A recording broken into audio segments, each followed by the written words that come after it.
Last year, we were in contact with the Parks Department about how could we use some of the trees that they're cutting down every day.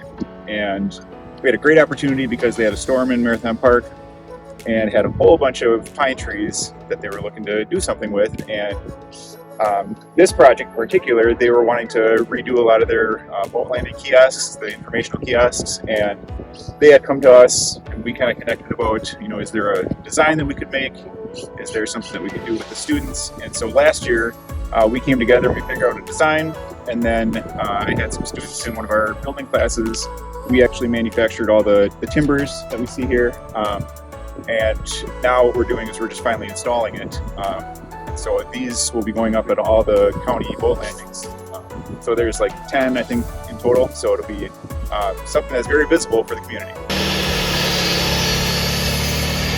First and foremost for us, it's fun. I mean, we're bringing back to the community, we're having our kids learn skills and be actually part of the community.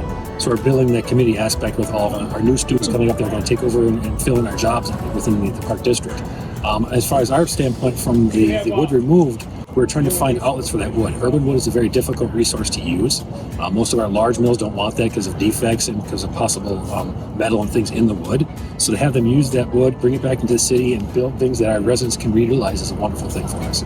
It's great that they're able to see something that they're going to be building and they're going to be seeing it for the future. They're doing something that's not necessarily just for them, it's something that's for their community. And so they can come down to this boat landing in 5 years and 10 years and they can say, hey, I built that and I'm proud of it. And so I'm really excited that it's not just something for them, but it's something for the community as well. And even beyond that, this is something where we're working with community partners and we're working with people, the county people here that are so gracious to give us their time and give us their expertise.